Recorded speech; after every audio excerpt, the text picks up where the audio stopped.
Hey, how you doing? Today I got what I hope is going to be an interesting project.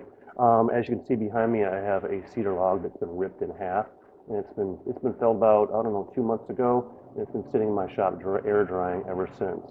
The thing has oozed so much sap, and I have scraped and cleaned as much of it off as I can, but this project is most likely going to end up having sappy fingers. It's fine. Mineral spirits should take care of it. Now, I don't ever work with one, green wood.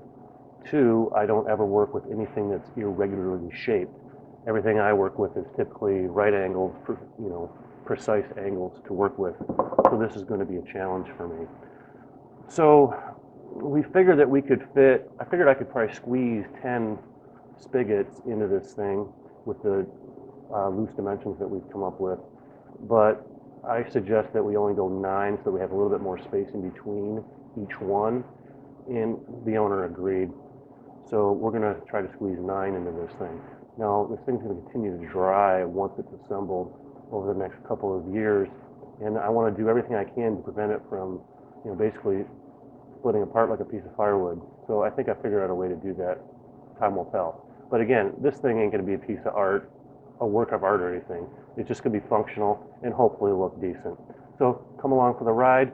I'm going to start with the horizontal rail that holds the tap spigot. Get started. I can't help but notice that Bob Lee must have used my work shirt as a bed.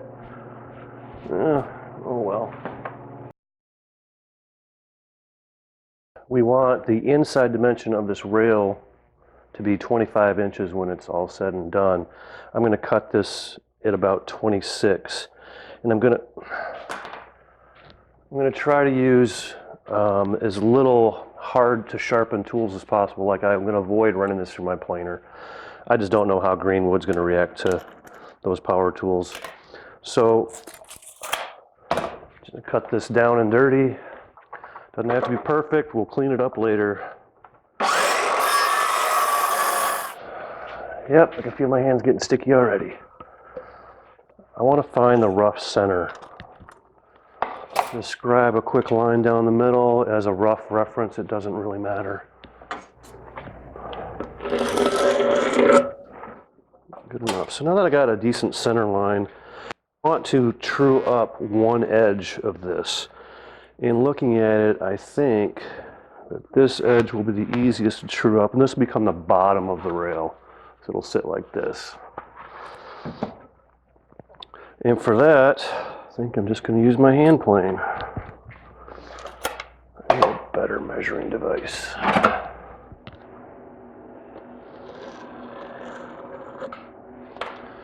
So that will become my reference line or my reference edge for all the future operations to this piece.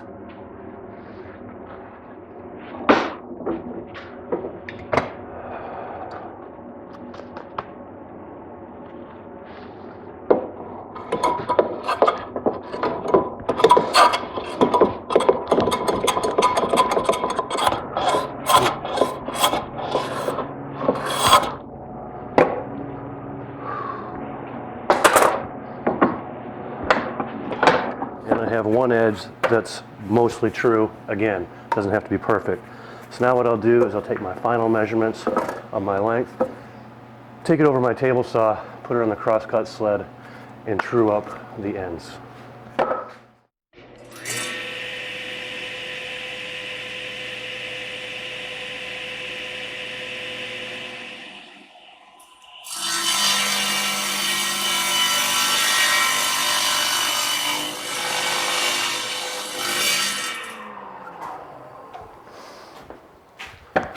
So that's as high as my table saw will go. It leaves me about a 1/16 of an inch of material that I can simply remove manually. Now I just noticed that I already have a split down the middle. So I'm still gonna roll with it, but I think what I'll end up doing is after I get the holes drilled for the tap spigots, I'll actually mortise in some reinforcements to hold this together. I think the splitting actually adds to some character, but that's just my opinion.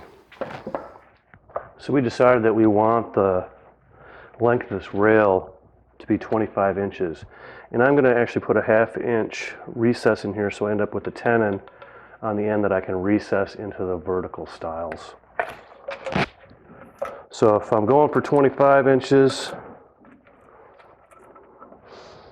I got to cut this at 26. And I'm already short by 1/16 of an inch, so we're going to cut it to 25 7/8.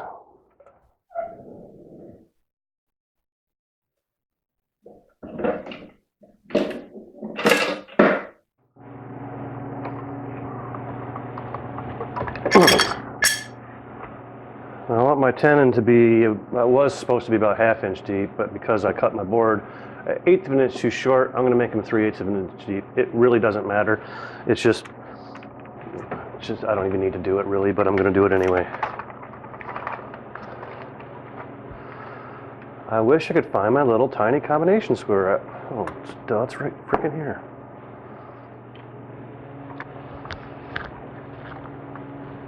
Again, not a work of art. So now what I'll do is I'll route out this portion by hand so that these edges remain, or eventually this edge is going to go, but I can use this for router support, so I can route out the middle, and I'll just do this by hand, and we'll clean it up, finalize it up with a chisel when I'm done.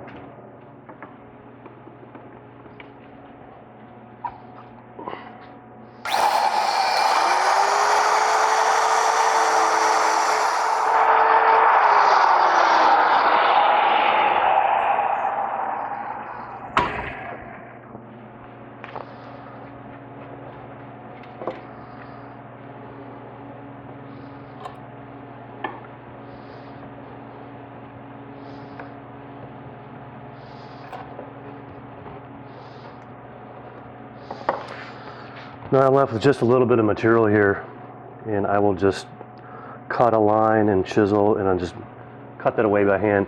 It doesn't have to be perfect. I'm going to be making this mortise by hand, so I can make it fit this piece exactly. So I'm doing the best I can to do it as quickly as I can.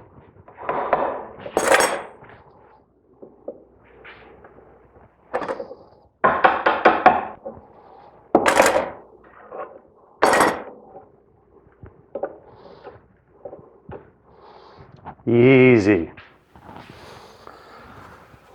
That came out good. Now I just got to do the same process on the other side.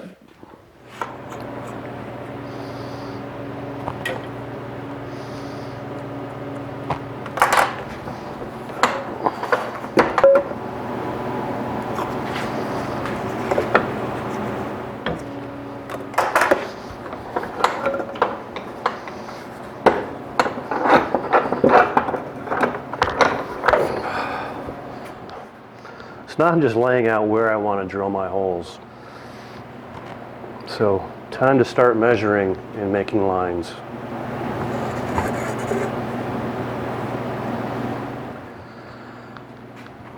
Now in marking out things to space out circles can get a bit confusing when you're trying to get your measurements and your spacings from the edge and between each disc even. So I'm going to take some rough measurements and take my time and just lay this out as close as I can, and if I mess it up, which I'm sure I will, I'm only using pencil so I can do it over. 25 inches. Alright, where's my frickin' calculator? 25 divided by 9. 2.78 inches. But that's not really the right number. If I go 2.78 each, that's got to be the center measurement, so I need to divide that by 2. Sap is driving me nuts. So what happens if I go 2.5, 2.25, this is 2.25. So if I make each hole 2.5, 2.5 between. Okay, so I make, God, sticky shit. So 2.5 between each. Alright, so I got my lines, or my hole locations all laid out, and these are going to sit like this, and then like this, and there's going to be a space in between each one, and I need to make this surface flat. So ideally what I'd like to do is use a 2.5 inch Forstner bit to drill these down and make a flat spot for this, but this thing is a 2 1/4 inch disc, and I'd like to have a 2 1/2 inch hole for it, or recess for it to set in. So I'm not going to go out and buy a 2 1/2 inch bit just for this. So what I'm going to do is I'm going to take this 2 1/8 inch bit, drill down, you know, maybe 1/4 inch or so I have a nice flat spot, and then I can machine, or not machine, but chisel out the rest of it manually. The natural shape of the wood means that I should be able to just chisel straight across in a straight line, and I should still end up with some fashion of an arc. So that's my plan. So I'm going to take this over to the drill press, drill out each one of these locations about 1/4 inch so I have a nice flat surface for my disc, and then clean them all up with a chisel. And once I do that, I'm going to go ahead and drill a 7/8 hole in each location for the shaft of the spigot, and that piece should be close to done. This is by far the most challenging piece in this whole project. The rest of it should go together really easy. Aside from cutting a mortise on each piece, the hard part's over, in my opinion. Well, that looks absolutely terrible. Plan B. I guess I should have gone out and bought that drill bit. Damn it. But you know what? The last specialty bit that I bought was for the pool table. It was a 2 1/8. It was the same one I used to drill these holes. And that's the first time I used it since, and that was what? 8 years ago? 9 years ago? Something like that. So I think I just got to make this flat. And there's so little material remaining here that I think I can just do it with a cheap plane. I really don't want to run this sappy crap through my planer, because planer blades are a pain in the butt to sharpen, and I just got put new ones on it. So I think this is just going to have to do.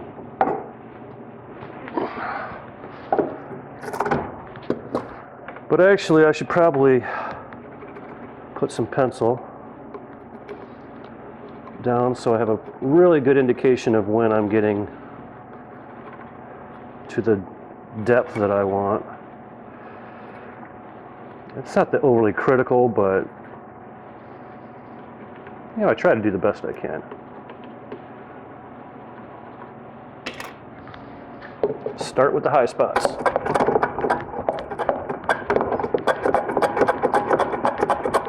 This knot right here is going to be fun.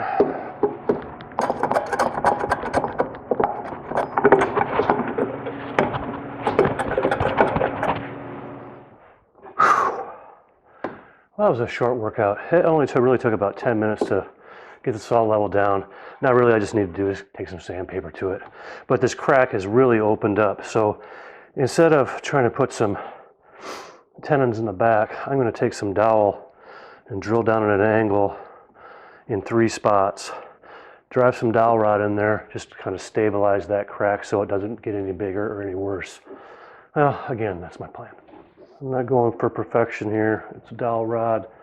You're going to be able to see it, but not much. And besides that, it looked kind of cool, won't it?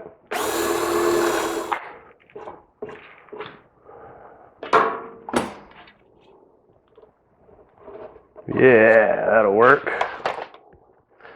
Actually, I'm going to do 4 spots. And now I'm starting to get angle about the spacing. So, 1 there, and then 1 there.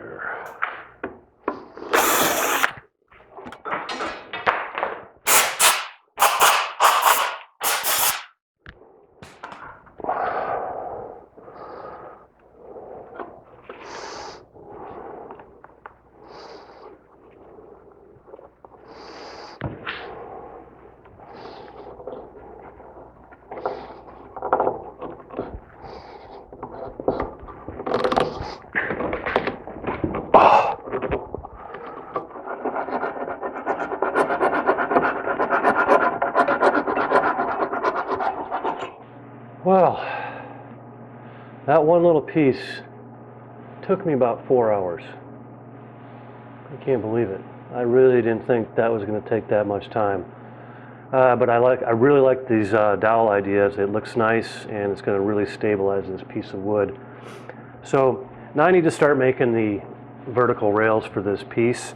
And I've been at this for 4 hours. I'm kind of tired. I think I might have to go get some lunch and take a break. I don't know if I'm going to get back to this today or not, but maybe I'm just going to sit in my recliner and edit some video. So either I'll be back in a few minutes or I won't. Maybe there's going to be a part 2. I don't know. But when I start to assemble, what I want to do is I want to seal the ends of this end grain so that as it continues to dry, it doesn't dry so much out here, but as it'll dry this way. So that's my plan. Interesting project.